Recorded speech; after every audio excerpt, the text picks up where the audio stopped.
طعنا باللي كم يتصنحوا كبرات تملكتي تلفزيون دمصيانة تግራይ ዕለታዊ ዜናታት ሒዝና لكم ቀሪብና ኣለና መንግስቲ ትግራይ 15 ሰነ 2013 ዓመተ ምህረት ኣብ ቶጎጋ ንዕዳጋ ኣብ ልዕሊ ዝተኣከበ ሰላማዊ ህዝቢ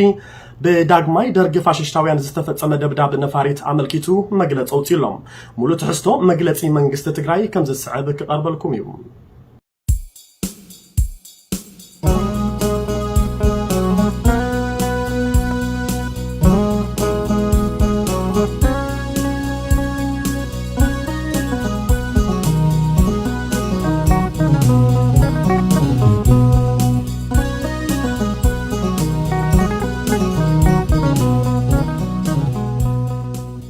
ካብ መንግስቲ ትግራይ ዝተውሃበ እዋናዊ መግለጺ ቅድሚ ኩሉን ልዕሊ ኩሉን ቀዳማይ ደርጊ 15 ሰነ 1980 ዓመተ ምህረት ኣብ ሓውዜን ዕዳጋ ዝፈጸሞ ደብዳብ ነፋሪት መበል 33 ዓመት መዓልቲ ስዋዓት ኣብ ነኽብረሉ ዕለት ናይ ኣቦ ንመናሃቦ ኮይንዎም ዳግማይ ደርጊ ጉጅለ ፋሽስቲ አቢ ኣሕመድ ድማም 15 ሰነ 2013 ዓመተ ምህረት ካብ ከተማ መቐለ ናይ ቀረባ ርሕቀት ትርከብ ቶጎጋ እትበሃል ቦታም ንዕዳጋ ኣብ ልዕሊ ዝወፁ ሰላማውያን ዜጋታት ብዘካይዶ ደብዳብ ነፋሪት ኣብ ልዕሊ ህዝብናን ንብረቱን ዝበፅሐ ጉድኣት ህዝብን መንግስትን ትግራይ ዝተሰምዖ ሓዘን ዓሚቕ ምዃኑን ትገልጽ ንግዳይ እቲ ሓደጋ ዝኾኑ ወገናት መንግስተ ሰማያት የዋርሶም ንመላእ ስድራ ቤቶምን ፈተውቶምን ድማ ጽንዓት ይሃቦም ይብል ከም ዝፍለጥ ብመሪሕነትን ሃንዳሳይነትን ወራሪ ውልቀ መላኽ ኢሳያስ ኣፈወርቂ ዝምራሕ ዳግማይ ደርጊ ጉጅለ ፋሽስቲ አቢ ኣሕመድን ተስፋሕፋሓይ ሓይሊ መንግስቲ ክልል ኣምሓራን ኣብቶም ዝሓለፉ ልዕሊ 7 ኣዋርሕ ንህዝቢ ትግራይ ብሓይሊ ጎቢጥካ ንምንብርካኽ ብታሪኽ ይቅር ዘይበሃል ኣረመንያዊ ግፍዕን ገበንን ፈጺሞምን ይፍጽሙን ኣለዉ ናይዚ መቀጸልታ ዝኾነ ድማም ታሪኽ ንባዕሉ ይደግም ከም ዝበሃል 15 ሰነ 2013 ዓመተ ምህረት ካብ ዋና ከተማ ትግራይ ከተማ መቐለም ናይ 30 ኪሎ ሜትሮ ርሕቀት ትርከብ ፍሉይ ቦታ ቶጎጋ ንጹሃን ደቂ ትግራይ ኣብ ዕዳጋ መዓልቲ እናሃለዉ ዳግማይ ደብዳብ ሓውዜን ብምፍጻሙ ብርክት ዝበሉ ወገናትና ግዳይ ሞትን መቕሰልትን ካብ ምዃን ንላዕሊ እቲ ፍጻመ ሰብን እንስሳን ዘይፈለሉ ኣዝዩ ዘስካሕክሕ ኣረመንያዊ ተግባርን ቀንዲ ዕላማን ትልምን ደመኛ ጸላኢ ትግራይ ድማም ሕዝውን መንነት ህዝቢ ትግራይ ንምጽናት ዝጀመርዎም ቁሉዕ ወራርን ኩናትን ኣጠናኺሮም ዝቐጸሉሉ እኩይ ተግባሮም እዩ ብምዃኑ እውን ዳግማይ ደርጊ ጉጅለ ፋሽስቲ አቢ ኣሕመድን መማኽርቱን ሰዓብቱን ኣብ ልዕሊ ህዝብና ዝፈጸምዎን ይፍጽምዎን ዘለዉ ኣረመንያዊ ግፍዕን ገበንን ከም ህዝብን መንግስትን ይሕርነና እምበር ዘየንበርክኸና ምዃኑ ክሳብ ሕዚ ብሄራዊ መንነትናን መሰል ዓርሰ ውሳንናን ንምውሓስ መላእ ህዝብናን ሓየት ሰራዊት ትግራይናን የካይዶን ዘሎ ተጋድሎ ኣጠናኺሩ ብምቕጻል ሕዝውን ወይ ከፈተኽ ኣይንምበርከኽን ኢልና ከምቲ ጀሚርናዮ ዘለና ጸላእትና ኣብ ዝሓፀረ እዋን ንምድምሳስን ንዘይተርፍ ዓወትን ከም ትልሙድ ቃልስና ክንሕይል መንግስቲ ትግራይ ይጽውዕ ሓልዋትና ንድሕንነትና ብቕልጽምና ክብርን ሞገስን ንሰማዕታትና ትግራይ ትስዕር መንግስቲ ትግራይ 17 ሰነ 2013 ዓመተ ምህረት ትግራይ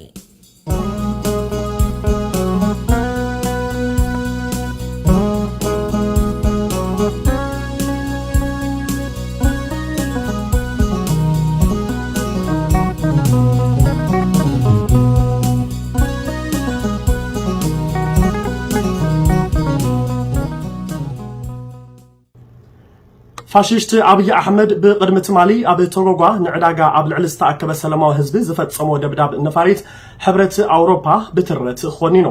ሕብረት ኣውሮፓ ፋሽስት አብይ አሕመድ ኣብ ቶጎጋ ኣብ ልዕሊ ሰላማዊ ህዝቢ ዝፈጸመ ደብዳብ ነፈርቲ ኣመልኪቱ ትማሊ ምሸት ኣብ ዘውጾ መግለጺ እቲ ዝተፈጸመ ደብዳብ ነፋሪት ፍጹም ተቐባልነት ከም ዘይብሉን ኣብ ትግራይ ክፍጸሙ ናይ ዝጸንሑ ዘስካሕክሑ ግፍዕታት ዓሌት መሰረት ዝገበረ ጥቅዓታት ጥሜትን ጾታዊ መጥቃዕትን ከም መሳርሒ ኩናት ናይ ምጥቃም ገበናት መቐጸልታ ከም ዝኾነ ኣመልኪቱሎም ሕብረት ኣውሮፓ ኾኔልካ ንሰላማውያን ሰባት ምጥቃዕ ኣትሪሩ ይዝኹነን እዚ ተግባር ብዝኾነ ይኹን ምኽንያት ተቐባልነት ዘይብሉን ንዓለም ለኸ ሕጊ ሰብኣውነት ዝጠሓሰን እዩ እዞም ይፍጸሙ ዘለዉ ግፍዕታት ለኣላውነት ኢትዮጵያ ንምዕቃብ ይዝብል ስነ ሙግት እውን ተቐባልነት የብሉን ምስ በለም ሓገዝ ናብ ዘድልዮም ወገናት ይኸዳ ዝነበራ ኣምቡላንስ ናብ ተጎጋ ከይሓልፋ ምኽልኻል ድማ ንውዕላት ጀኔቫን ንዓለም ለኸ ሕጊ ሰብኣውነትን ዝጥሕስ ከቢድ ገበን ከም ዝኾነ ላዕለዋይ ተወካሊ ሕብረት ኣውሮፓ ጆሴፍ ቦሬልን ኮሚሽነር ምምሕዳር ቁልውላው እቲ ሕብረት ጀኔዝ ኔራልክን ኣብ ዘውፅዎ ሓበራዊ መግለጺ ኣመልኪቶም ኣለዉ ማሕበረሰብ ዓለም ኣብ ትግራይ ይፍጸም ዘሎ ግፍዕታት ጠጠው ንምባል ብሓባር ጠጠው ንኽብሉ ድማ ጸዊዖም ኣለዉ بجگانو أبلات صار نفاريت أحدو سراويت تجري L100 زعينتا نايوج أوروبلان توقعا كم زت حمششات وتعدرا وهابك على سراويت تجري تجرالي جبر صادق عن جليس أملهم زا أوروبلان وتعدرا يمكنناتن ناوتن تعينا كم زنبرت دما نمفلات تخيلوا لهم أبزو قداي توسخت أبصابك الونايو كم سعود معك أربلكم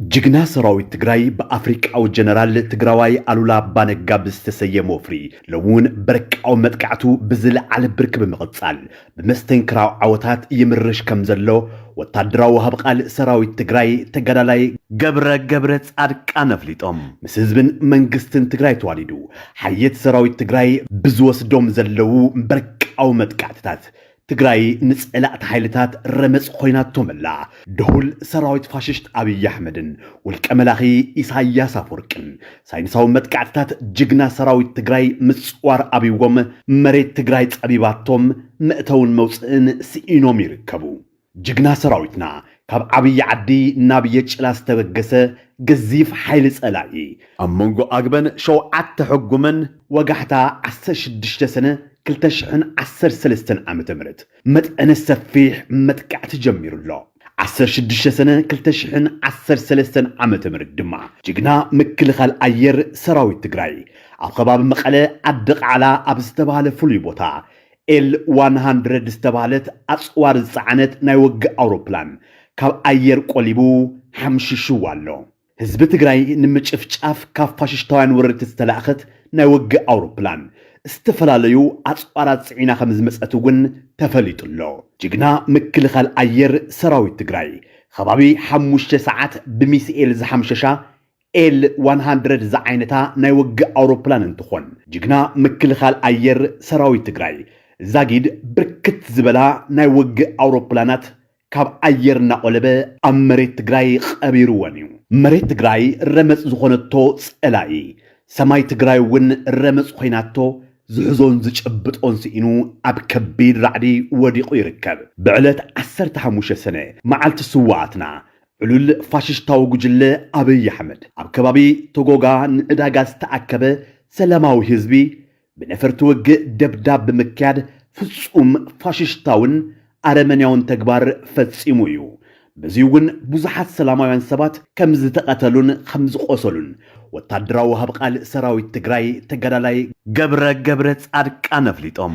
جگنا سراويت تجري قبل علس ألاقي زوردو زلو برك أو متكعتي مذكرتو نتهم قداي زي أراويت سراويت زخونو هساناتن أدوتاتن تجري نكخون سينترال كوماند سراويت تجري وسين الله بالعلس قبللتا جگنا سراويت تجري زقصل زلو وفر ألولا بانقا بخل مدياوي تساتفو هزب تجري تعجبو تنكراو عواتات النخطبة نقدميتي مرشالو هزوون أب كلن جنبارات هزبنا بقفقتات الأخيت سكونة زقابرو زلو كل مدياو تساتفو منقست تقراي لعل حابنن كرعاتن يسمعو حاليات سراويت تقراي بوفر ألولا زمزقبوم زلو عواتات نجيقنا سراويتنا نهزب تقراين فتاو هزب تقراين انقوع دس بلكا دس بلنا هنبل فتو هلواتنان دحننتنان بقلصمنا تجراي تسعر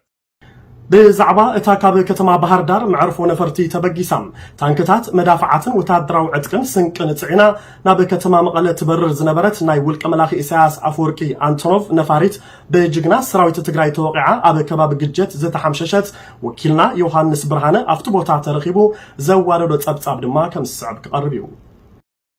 جغنا سراوي تግራይ ናይቲ ዝነበረ መስተንክራዊ ስርሒቱ መቀጸልታ ዝኾነ ብስም አፍሪካዊ ጀነራል አላ ባነጋር ተሰየመም አዚ ዝተዋለደ ስትራቴጂካዊ መጥቃዕቲ ተጠናኺሩ ቀጽሉ አምባ ኃይሊ ወራሪ ሰራዊት ብጅል አብይ አህመድን ባዕዳ ወራሪ ሰራዊት ወድቀ መላኽ ኢሳያስ አፈወርቅን መጥቃዕትን ወታደራዊ ውቅዕትን ጅግና ሰራዊትና ምጽዋር አዊዎ ኃይሊ ሚዛኖም አዕሪው ካብ ምዝባዕ ሓሊፉ በአማይታ ሻህ ዝቁጸሩ ሰራዊቶም ከም ቆጥሉ እናረገፈም ሞትን ምሩኹን ኮይኑ ዝተረፈ ድማ ዝሕዘን ዝጭብጦን ሲኑ ፈቆደ ሽንጥሮን ጎቦታትን ትግራይ ቀንፈዘው እናበለ በጀጋኑ ዝተወደው ከራቢት እናሳአረ ከም አብድ ዓሰር ይቅጥቀጠሎም ናይዚ ወርቃዊ ዓወት መቀጸልታ ዝኾነ 16 ሰነ 2013 ዓመተ ምህረት ሰዓት 4 ናይ ንግሆ ድማ ካብ ባህር ዳር ተበጊሳ ታንክታት መዳፍዕ ዕጥቅን ስንቅን ጸላኢ ጽዒና ናብ ከተማ መቀለ ትበር ዝነበረት ኤል ሓደም እቲ ዝዓይነታ 4 ሞተር ዘለዋ አባይ አንቶኖቭ ወልቀ መላኺ ኢሳያስ አፈወርቂ ብጅግና ኃይል አየር ሰራዊት ትግራይ ብጸረ አየር ተወቂዓ አብ ወረዳ ሰሓቲ ግጀት ጣብያ ወንበርታ ቁሸት ማይ ወይኒ ሙሉ በሙሉ ተሐምሽሻ ከም ዝወደቀት ኣብቲ ቦታ ተረኺብና በአካል ተዓዚና ኢና እዚ ዘመላኸተ ከርማ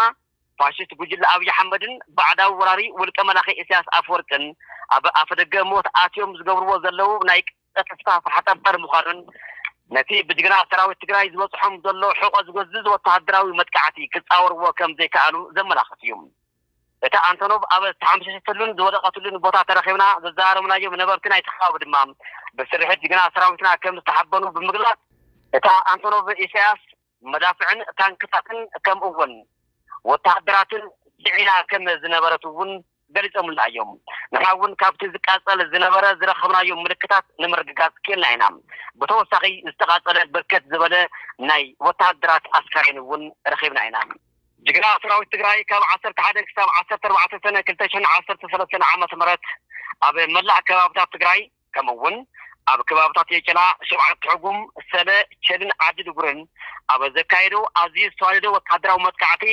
ልዕሊ 10,000 ሰራዊት ጉጅለ አብይ አህመድ ከም ዝሞተም ልዕሊ 3,500 ድማ ዝተማረኹን በአማይት ዝቁጠሩ ከበርቲ አጽወራት ጸላዕውን ኣብ ትሕቲ ቁጥጥር ሰራዊት ትግራይ ከም ዝወዓሉን ጓሃው ቃል ሰራዊት ትግራይ ምግላጹ ዝዝከር እዩ ሓላውታን ድሕነታን በቅልጽና ትግራይ ትስዕር ወኪል ድምፂ ወያነ ትግራይ ካብ ሓራ መሬት ትግራይ ዮሐንስ ብርሃናን خبر وزبانا ورجع زي سكالو دموغي تاريخنا ودموغي وحبرنا زي حاسس بزلولو حلواتنا دحننتنا بقل امنا قلزمنا زي يطوى بحايلي منقد نسكيوتن عنا سقرو ببلحات نسقرو بعقلي ካብ ቴሌቪዥን ድምፂ ወያነ ትግራይ ዜናታትና ሓዙና ቆጽልዮም ፋሽስት አብይ አህመድ በቅድም ትማሊ ኣብ ተጎጓን ዕዳጋ ኣብ ልዕሊ ዝተኣከበ ሰላማዊ ህዝቢ ዝፈጸሞ ደብዳብ ነፈርትን ዘስዕቦ ጉድኣትን መዘራረብ ሚድያታት ዓለምና ኮይኑሎም ኣብ አውሮፓ አሜሪካ ኤሽያ አውስትራሊያን አፍሪካን ዝርከቡ ንሲኤንኤንን ቢቢሲን ሓዊሱ ፍሉጣት መራኸፊ ሓፋሽ ዓለምና ብዛዕባ እቲ ፋሽስት አብይ በቅድም ትማሊ ኣብ ተጎጓ ንዕዳጋ ኣብ ልዕሊ ዝተኣከበ ሰላማዊ ህዝቢ ዝፈጸሞ ደብዳብ ነፋሪት ዝተፈላለዩ ጸብጻባት እናቀረቡ እዮም እቲ ደብዳብ ነፋሪት ብሰሉስ ቀትሪ ሰዓት 7 ከም ዝተፈጸመን ሽዑ ድማ 4 ሰባት ብዘስካሕከ ኩነታት ከም ዝሞቱን ካልኦት 3 ድማ ሞይቶም ከም ዝሓደሩን ሮይተርስ ጸብጺብሎም ኣብቲ ስፍራ ዕጡቃት ሓይልታት ከም ዘይነበሩን ኩሎም ዝተቀተሉን ዝቆሰሉን ወገናት ድማ ሰላማውያን ሰባት ከም ዝኾኑን እቲ ጸብጻብ ኣመልኪቱሎም ዛጊድ ጓል 2 ዓመት ህፃን ትርከቦም 44 ሰባት ድማ ብጽኑዕ ከም ዝቆሰሉ ዝሓበረ እቲ ዜና ወታደራት ፋሽስት አብይ ድማ ቁስላት ካብ ተጎጓን ንምውፃእ ካብ መቀለ ዝተበገሳ አምቡላንስ ከይሓልፋ ከም ዝኸልኸሉ ኣፍሊጡሎም ኣብዛ ሰዓት እዚኣ ሰባት ሰኣን ሕክምና እናሞቱ እዮም ብምባል ሓደ ሓኪም ከም ዝተዛረቡ ዝገለጸ ሮይተርስ ነቶም ኣብ ተጎጋ ኣብ ስቃይ ዝርከቡ ወገናት ንምሕጋዝ ካብ ከተማ መቀለ ዝተንቀሳቀሳ 6 አምቡላንሳት ወታደራት ፋሽስት አብይ ናብቲ ስፍራ ከይሓልፋ ከም ዝኸልኸሉ ኣቃሊዑሎም ወታደራት ፋሽስት አብይ አህመድን ዕሱብ ሰራዊት ውልቀ መላኺ ኢሳያስ አፈወርቅን ቅድሚ ሕዚ ከም ዝተረኣየ ኣብ ዓውደ ኩናት ስዕረት እንተጋጥሞም ዓንፃንጾ ኣብ ልዕሊ ሰላማውያን ሰባት ግፍዕታት ምፍጻም ዝጸንሐ ልሙድ ባህሪኦም ንሙቕነውን እናደጋገሙ እዮም ብዘይካ እቲ ኣብ ተጎጋ ዘካየድዎ ደብዳብ ነፈርቲ ኣብ ብዙሓት ጣብያታትን ወሸታትን ትግራይ ኣብ ልዕሊ ሰላማውያን ሰባት ደብዳብ ነፈርትን ከቢድ ብረትን እናተፈጸመ ከም ዝርከብ ንምፍላጥ ተኻኢሉሎም ደጀን ህዝቢ ክሳብ ግንባር አትዩ ንሰራዊት ትግራይ ምግቢ በመቀባል ዘርእዮ ዘሎ ተጋድሎ ሞራል ተጋዳላይ ትግራይ ክብ ከም ዘብሎ ኣብ ወፍራ አሉላ አባነጋ ዝተሳተፉ አባላት ሰራዊት ትግራይ ገሊጾም ኣለዉ ኣብዚ ዙርያ ዘድሃበ ጸብጻብ ወኪልና ካብ ሓራ መሬት ትግራይ ከም ዝስዕብ ከቅርቦ እዩ እቲ ኣብ ዝቕነ ብሸም ራእሲ አሉላ አባነጋ ኣብ ዝተሰየመ ወፍሪ ምድምሳት ሰራዊት ውልቀ መላኺ አብይ አሕመድ ኣብ ሓፂር እዋን ኣዝዮም ድሙቃትን አንጸባረቕቲ ዓወታትን ተመዝጊቦም ኣለዉ እቶም ዓወታት ተመዝጊቦም ዘለዉ ኣብ ሓፂር ግዜ ኣብ ዝተገብረ ውግእ ከም ዝኾነን እዚ ድማ ናይ ሰራዊት ትግራይ ንጸላቱ ብመጥቃዕቲ ደምሲሱ መሰል ዓርኪ ውሳነ ህዝቢ ትግራይ ንምርጋጽ ኣብ ዘለዎ ክቱር ድሌትን ንጹር ዕላማን ከም ዝብገስ ኣብቲ ዓውደ ኩናት ዝወዓለ ተጋዳላይ ጣዕመ ገሊጹም ኣብ ዓዲ ቅሽር ፍሉይ ቦታ ቸሊ ዝበሃል ቦታ ተሳቲፉ ነይረ ዝሮ ኣብቲ ቦታ ምስ ዝነበረ ሕዲ ፍልጥ ሰለስተ ብርጌድ ነይረ ክልተ እግረኛ ብርጌድና ሓደ መካናይዝድ ብርጌድ ነይርዎ ኣብኡ ዝነበረ መፈስታይት ሰራዊትና ፀላኢ ንሰለስተ መዓልቲ ዓሪድ ዝነይሩ ቦታ ንሱ ንሕና ግን ኣብ ውሽጢ ክልተ ሰዓት ኢና ንፀላኽ ፈርስ ጌርናዮ ማለት እዩ እዚ እንታይ ናይቲ ሰራዊት ናይ ምጥቃዕ መንፈስ ኣለዎ ካልኣይቲ ህዝባዊ ዓላማ ኣለብቲ ሰራዊትና ህዝባዊ ዓላማ ስለ ዘሎ ብድሕሪት ተሓዘፅ ወይ መስመር ስለ ዘሎ ንድሕሪ ዝበለ መንገዲ የለን ፀላእትና ግን ካብቱ ዝነበርዎ ቦታ ላይኦም ናብ ብዙሕ ኪሎ ሜትር እዩ ኣጓይዎም ማለት እዩ ስለዚ ማለት ዓወትና ምስጢር ክኸውን ዝገበረና ዘሎ ናይቲ ዓላማና ፅሩይ ዓላማ ሒዝና ስለዝስራዕና ህዝባዊ ዝኾነ መስመር ሒዝና ስለዝስራዕና ኣብዚ ሕዚ ሰዓት ሰራዊትና ብዓወትና ተጓናፅፎ ይወፅሎ ማለት እዩ ብወረርቲ ሓይልታት ተወጣዕ ህዝብን ነዚኦም ምምካት ፅሩይ ዕላማ ዝሓዘ መሪሕነት መንግስትን ውድብን ስለ ዘሎ እዩ ኩሉ ህዝቢ ትግራይ በብዓቕሙ ዝጋድል ዘሎ ክብል ተጋዳላይ ጣዕመ ተዛሪቦም ደጀን ህዝብና ሰራዊትና ወላዳ ምስቲ ፀላኢ ይዋጋእ እምበር ተዋና ንሕና ብድሕሪትና እዩ ዘሎ ተዋና ተደጀና ማለት እዩ ብድሕሪትና ዘሎ ሓይሊ ኢና ንሕና ንቅድሚት ንድሕሪት ከይኑ ዝገበረና ዘሎ ምክንያቱ ሓደ ዝተወፃዕቲ ዘለና ካልኣይ እቲ ፀላኢ ኣብቲ ህዝብና ዝገብሮ ዘሎ ግፍዒ ባዕሉ ነቲ ህዝብና ፀበታውሶ ዘለዎ ኣካይዳታት ሕብረተሰብና ጉና ንክስለፍ ክሻዕ ዝገብሮ ካልኣይ ከዓ ዓላማና ፅሩይን ህዝባውን ስለ ዝኾነ ህዝብና ኣብ ጎንና ኣሎ ብዙሕ ሰዓት ኣብ ትግራይ كلأيو تجاري كلأيو زي تجاري كتفوز النجار اللي إذا تجاري كم هذي هذا الساعات كل تجاري لا يكون مسترح ولا ساعات لا دورة لو تحلو نحن زوا في ماشي عاود نقول زوا عاود هون كمري النهاية وعلتي نتي بحيال كلسن سراوي تجاري ناس العاخة يموت يوصلني من رخن زلوا سراوي سلاي مريض تجاري رمز كويناتو كم زلاون عمل كيف لهم هذا الساعات سلاي شيء زوجين يعني شيء زوجة عامل ذلك أصل مريتون يولنا ترى الحصاد مالك أنت ذول وتم عبريت أمانة سنة أنا مسكين تلا كمريت مالي لما قمت كمان أنا صعب على التزن فان في تجري طب شو هذا اللي حتى تدواميرو مثال أنا مسكين أنا حوالي مالك كمريت لذي دمر وتيتو أفكر في عادنا رأينا أنا بقولنا رتبت مريسانا ولو عطانا فيها يتعيد السنة يتمدفع أنا تزنا نيتتجرنا هنا مالك كالي أبتو في الساتسة تجاري أبحوي سراوي تجري أبتو في دموع عوض كم زوج على المخنيات وقوع مساتيرو عرس أمنة حيزون بسول مرحلة رخيون بمأساون ينبتو إلو دليل سلام بجانب ذيك ساب جنبار أتيو إخلافي بمغرب زرعي ومقدال نعيشين زوجنا حرانن تجاري بصنعة تقاريسو صلاة ونخدمسس العالم ورال كم زفت رلو تجاري أبحوي حبيرهم ስለጀነዛ ያው አንተ ወን በጣም ነው ዝክል ደረጃ ወዝገረናው ተዝና እዩ ኸዙን አታውግና ደውል በደስታን خالين በቃ ሞራልን ይደብሽና ስለማዩ ከሳናይ አቲ ከባኒ ቃል እንታ ተሳትፉ በጣም ሞራል ይሰምና ዘለ ለማትናይ ትዚ ወን ይመራውዚ አውቶ ሐቅ ذكر ወላ خلنا ወናት ወላይ አብቲ ወፍቲ በከስ ደወሉ ወታደራዊ አጽዋራት ተሽከርከርትን ካሎት ንብረታትን በሰራዊት ትግራይ ከሰማረኩ بفلتيهم علواتنا دهننتنا بقلصمنام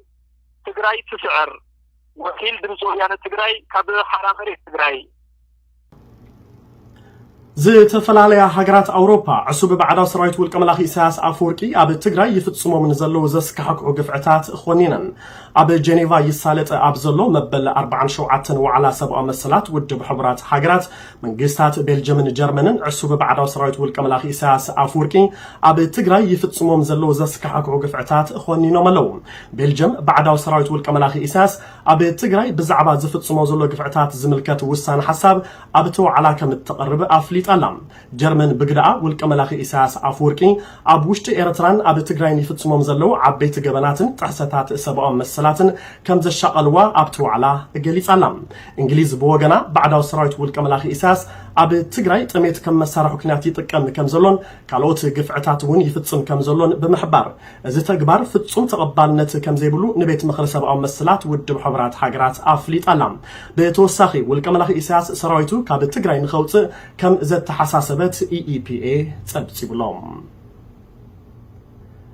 فليلو أخ حبرات أوروبا أبك أرنا أفريقيا زخونو بيكا هافيستو كابي سبسلطان منجست فاشيشت أبي أحمد زبط حمة تقاومتات أبي سرحهم زحدروت عنتو كم زيهلو تزاريبهم منيستر قدات وطاي فنلندن فليلو أخ حبرات أوروبا أبك أرنا أفريقيا زخونو بيكا هافيستو بزعبا قلولاو تقراي إن بارلما حبرات أوروبا تبتاب انتقربهم سبسلطان منجست فاشيشت أبي أحمد حزب تقراي كاب قط مدر نمتفاء كم زدليون أبي تقراي زولو خونتات دما كاب قطر وطاي فاشيشت أبي كم زخونن مزرابهم يرو أكتيف أزخاخيرهم أتوم منيستر أبتي زحالف سومن نودعوي خونتات تقراي عملكيتهم زقربون نتي أب بايتازو لحقي زن تبارقن حساب نسبسلطانات فاشيشت أبي جنا كعبد بدومن بزعباتهم فلوي لأخ دما عزر أوزر كبلو كم زقبرن أتزينا عملكيتهم عجوجو فاشيشت أبين سبسلطاناتون أبي سرحهم زحدرو تتصعنو كم زيهلو زحبرو أتوم منيسترن فليلو أخ حبرات أوروبا خوينهم بزعبا قلولاو تقراي زجمرو وسرح كم زقتصللو تزاريبو ملوم